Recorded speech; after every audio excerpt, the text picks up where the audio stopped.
wanted to, on this one, get a little bit more back to basics or a little bit more raw, kind of almost like what we did with the first record, the way that we wrote that and the process involved. We pretty much started talking about the third record like right after the second. We just love writing and love being in the studio and love putting out material, and just the idea of being in a band that has like a pretty substantial catalog of records is just a really cool idea to us. I think a lot of bands, it does take like 2 records and you kind of find your way. And personally speaking, Ryan and I have never been in bands that have actually done a third record. So it's always been 1, 2, or 1. We're just excited about doing a third album, just everything about it. From the artwork to the music, I think it's the definitive Demon Hunter.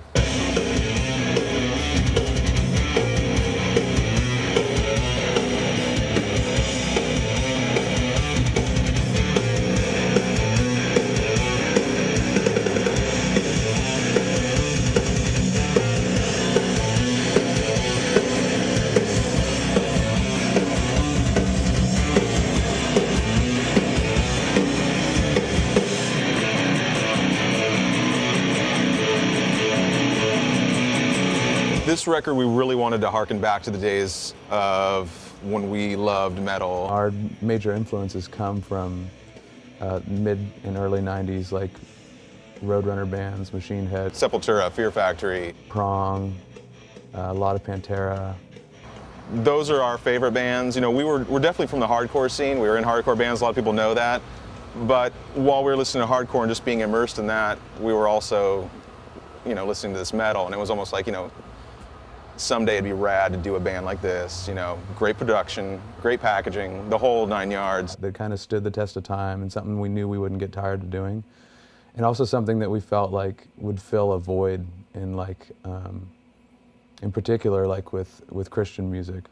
You know, after Living Sacrifice had broken up, there's bands that are like hardcore, and there's noisy noisecore bands, and there's screamo bands, and there's hard rock bands. There's all these kind of like somewhere around the metal area kind of bands, but there's no like straight metal bands that are like, that have melody, like all those bands, you know, that are out there. There's not a ton of options for like Christian kids who want to hear a Christian band that does like, you know, Machine Head or Pantera style like melody mixed with, you know, some like with screaming vocals and stuff like that. And that's like what we grew up on and what we loved. And it was like we were kind of wanting to give that, you know, to the kids to give them something that they could like get stoked on. The same DH formula, the way that we write songs, adding lead parts, and just getting a little bit more technical and a little bit more heavy, but keeping the ballads. I think from the beginning, Demon Hunter's been a band that's had ballads, and we wanted to keep doing that. We actually wanted to do more of them, and those end up being a lot of people's favorite songs, and ours too. So as far as this record, I think it encompasses everything that everyone loves about Demon Hunter. Since Ryan and I do have professional lives as designers, we have to utilize our time well. And so we actually wrote the Triptych from the hours of like 7 a.m. to 10 a.m. before work. We go in the studio and just start writing. I had riffs, Ryan had riffs, we put them together, put it down on GarageBand, and that's how the Triptych was written, you know, in the morning during like coffee hour. Before we just used like a little radio cassette player. I mean, totally ghetto, we've always done it like that. The first 2 records, I would sit in my apartment and just like on acoustic, I would write everything acoustic and just record it, little parts, and like it would be really scattered and really like, we'd just kind of Frankenstein songs together when we got together. With the Triptych, we definitely wrote a lot different, mainly because we you know, took that step into actually demoing stuff on like a program, like a computer program, GarageBand, and like we laid it all out like really structured with second guitar parts and, you know, little harmonies and little leads, and I actually put drums to all the songs on the demos. We were a lot more prepared with this record, and I think it showed. This cohesive sound.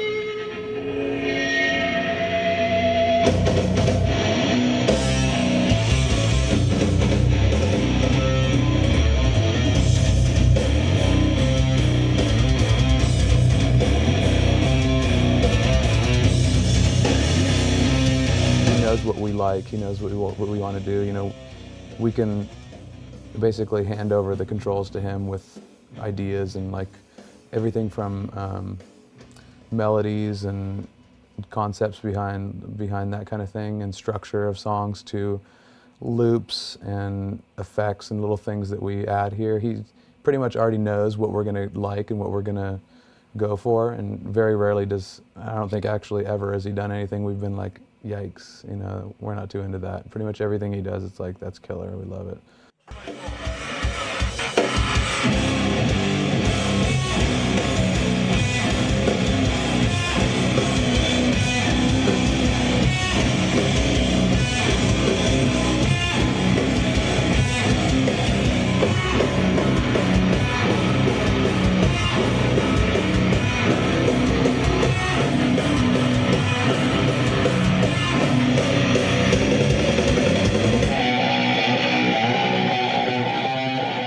Fire to My Soul is a song that's kind of written from the viewpoint of a stubborn non-believer that's kind of like doing anything they can to ignore or like shut off their mind and their emotions and their life to any kind of spiritual side whatsoever. And I tried to write it like kind of prodding those people that might think a certain way into like, are you really putting a lot of thought into, you know, just completely shutting off that part of your life? I mean, that's a pretty important thing, you know, like your life after you die could be one way or it could be another, and to just completely like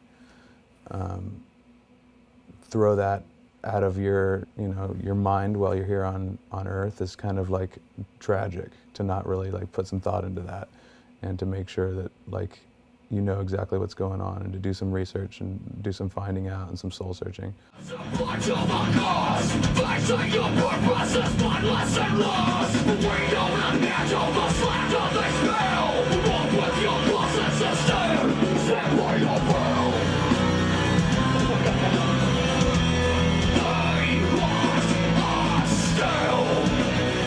Getting letters from soldiers during war, having photos of them with our shirts and stuff, that it's huge for us. And knowing that like we're like giving them some kind of glimpse into the future or hope, it's a huge thing. Regardless of what your view is on the war or how wrong or, you know, who's, you know, making the decisions or anything like that, being supportive of those people that are over there and showing them that they do serve a purpose, and the things that they do, whether you respect our leaders or not. I mean, there's been wars in the past, and there's been people that complain about those wars and protests and everything like that. And you know that nothing's new under the sun as far as that's concerned. And you know, we just wanted to give something back to those soldiers that were out there, actually like standing in the storm and like every day, like going up against, you know, God knows what. Like every single day, they were just probably scared out of their minds, but doing it because they cared about it, and doing it because they felt like it was important. And there's so many people in the music industry, especially, that I feel make them, you know, probably make those people feel really unimportant and feel like they're wasting their time. And that's just something that like, to me, just totally sucks. And so we have a lot of fans that have written us from over there, a lot of guys and girls who have been over there that have really like appreciated our music while they've been over there.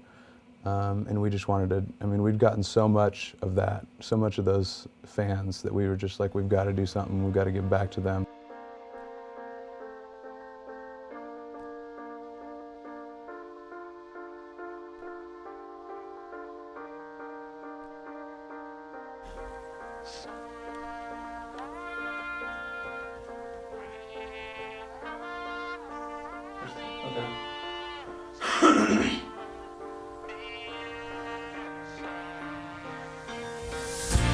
This is all the love my spirit can give. There is not a reason more to live. This is all the love my spirit can give.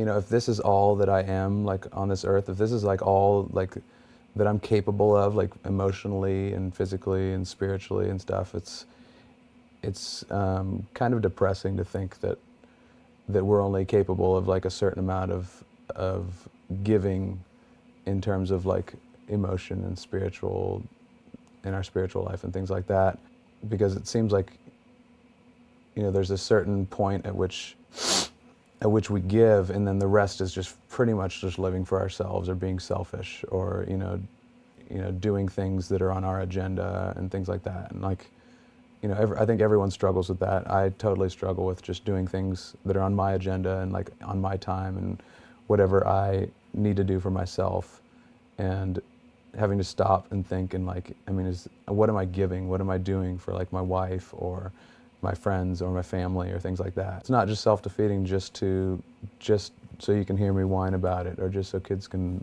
sit and whine about it with me. It's so that you can go, okay, this is what's wrong with me. This is what I'm going to do to change it.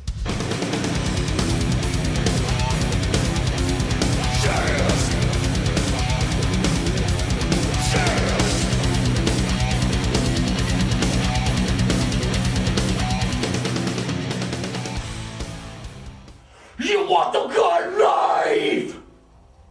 You break your back! You chop your fingers! You chop your neck! Snap Your Fingers, Snap Your Neck is a song that we've always just loved. I mean, we've had that record, Cleansing, since it came out in '93. Huge fans of that record, like back when we used to, you know, like I said, when we used to listen to all those old early and mid '90s bands that like totally got us stoked on metal. Prong was definitely one of them. Seconds trapped from my hands, wash off moments apart. And we tried to do something that was, you know, that we, as far as we knew, had never been covered before, and something that we also felt like was probably at the time and still currently is kind of a little underrated, kind of went under the radar, and a lot of these new metalhead fans probably don't even know about. So we wanted to kind of bring that, maybe revive it and bring it back to life and be like, you need to go buy this record, you know, you need to go back to the roots.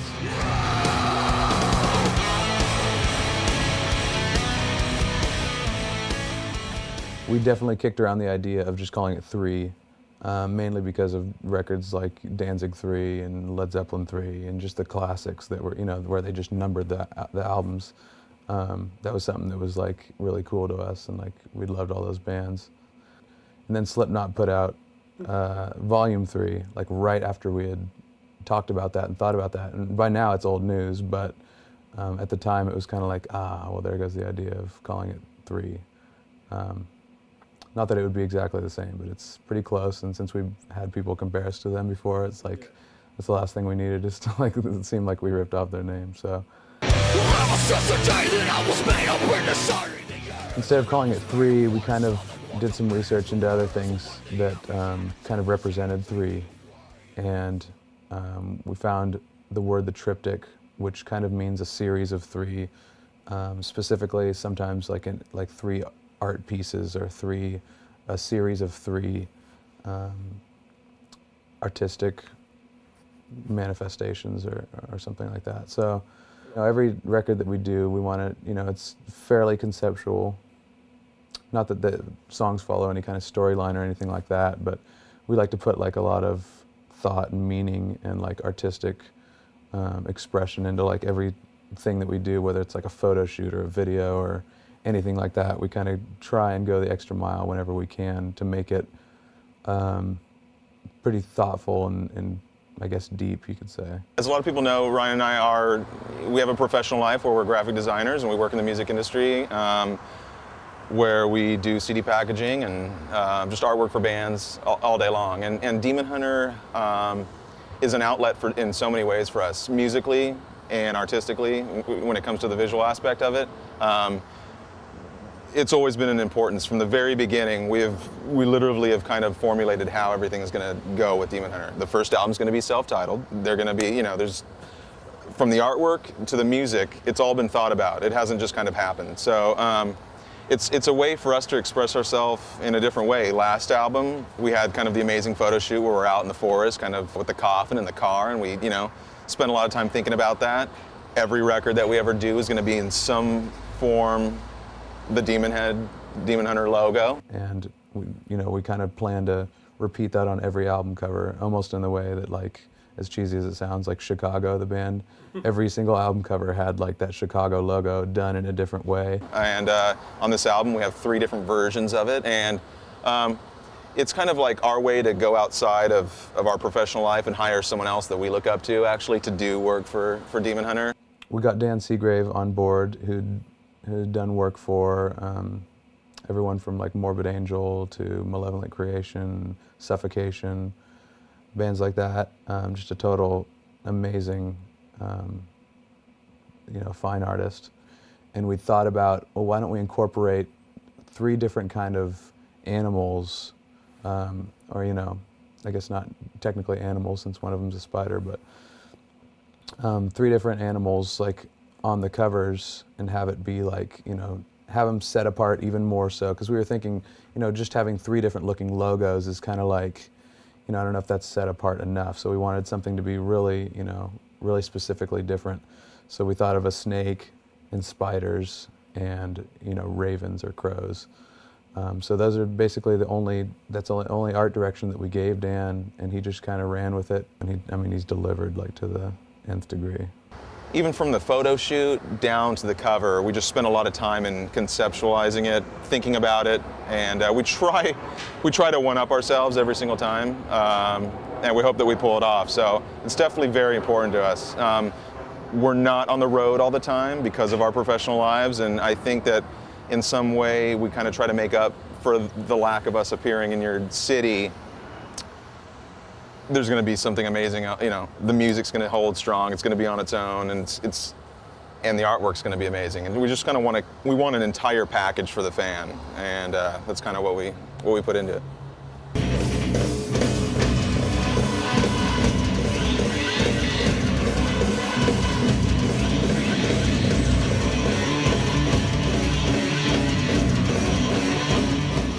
As brothers, we work together closely on artwork, on music, and growing up, we never really thought that, neither one of us thought that it would kind of evolve into this, where we're actually working together. We're 4 years apart in age, which I feel like is almost the maximum for like brothers to be super close, There was a big period of our life, obviously, when we were younger, where I had my friends, he had his friends. We didn't really hang out much.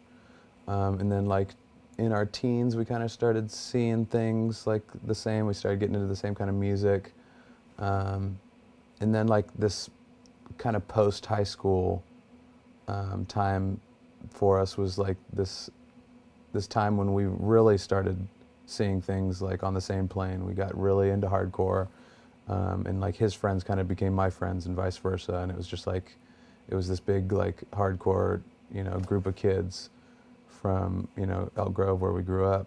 As far as the other brothers in rock and roll, you kind of just see how they are on stage or in interviews, and you don't really know how they get along or kind of like how they grew up or whatever. But I kind of think that we have a great, healthy relationship, and it's, I don't think that either one of us would do Demon Hunter without the other. So. Oasis is one of my favorite bands, but like they're obviously the complete extreme of like brothers not getting along and like kind of feuding at all times. We're obviously the polar opposite of that. It's literally a dream come true to like, to be able to make a living doing art, design, and music with my brother, who I think is, he's amazing.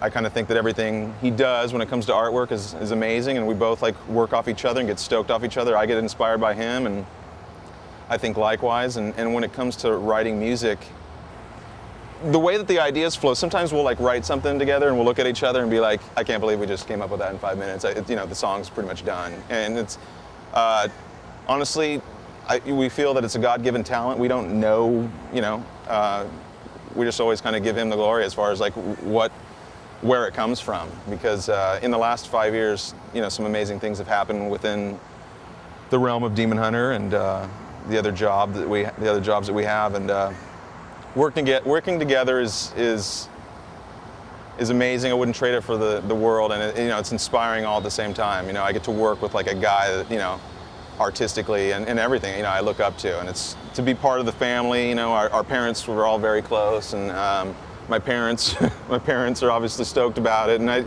it's just a cool thing. You know, no really words can describe it.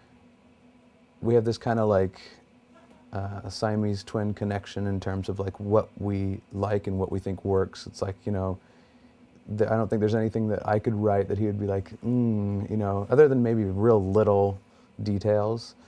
I don't think there's anything that either of us would write or be into or want to do on a record, or kind of want the band to be that the other person would kind of disagree with. We're like really on the same wavelength in terms of like what our goals are and what we want for the band in terms of the music, in terms of the vision, in terms of the art. Like everything that we do, like we're like, yep, that's exactly what we want, and we never really have to, like, you know, one person comes up with an idea, and it's basically just like the other person just is like, yep, that's perfect, let's do it. Not to say that we're not different in any ways. We're actually like, in a lot of personality ways, we're a lot different. People that don't know us probably think that we're like twins and we like wear matching shirts and stuff, but we like, well, sometimes we do wear matching shirts, but on accident. But it's, you know, there are definitely differences between us, like in terms of personality. Ryan's more quiet, calm, reserved. I'm kind of the opposite way a little bit. So I think together we make a pretty good team. We're really on the same plane. It's almost like, you know, we're finishing each other's sentences sometimes. You know, we'll have an idea, or like there'll be an album title, and we're like, you know, what kind of concept can we do for this certain band with this album title? And it's like, in 5 minutes we'll be like, it'll click, and we'll be like, that's it, dude. That they're gonna go for it. You know, that's the one. And with Demon Hunter, it's like, you finish a riff, you're like, that's it. You know, and we just look at each other and kind of like, I don't know. It's all mental. You know, we just look at each other and we're like, we know it. You know, back in the day, when we go to shows together, we watch hardcore bands that we love, metal bands that we love. We both look at each other at the same time during the breakdowns or whatever. Like, oh, you know, that's the part. Like, that's the sick part. Watching Zayo, we just, you know, that it's just kind of been going on for a while. It's like we kind of do the same thing now with our careers. Like we know when something's right.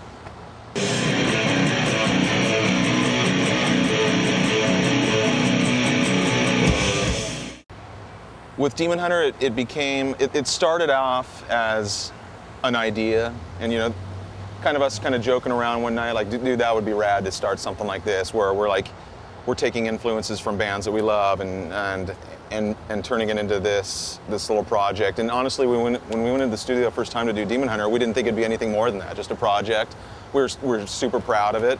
You know, we'd always loved melodies and hooky choruses, and loved so many different kind of bands, from British bands to some pop bands to pop punk to metal. I mean, we love everything. We wanted to kind of obviously keep it metal and heavy, but bring in a melodic aspect to it. And so when the first record came out, kind of blew us away as far as like what the fans were thinking. It steamrolled into this thing that we had no control over anymore. It's like, you know what, we kind of got to go out on the road now. We want to support this band, support this record, and we wanted to show fans that, you know, Demon Hunter is a real thing. It's a real band. It breathes. It's alive, and we wanted to go out and show that to people. And I think the first tour we did that. And with the second album, it was like, wow. So this is like, I'm not in control at all anymore. It's, you know, there's now like 35 tattoos. Kids are writing.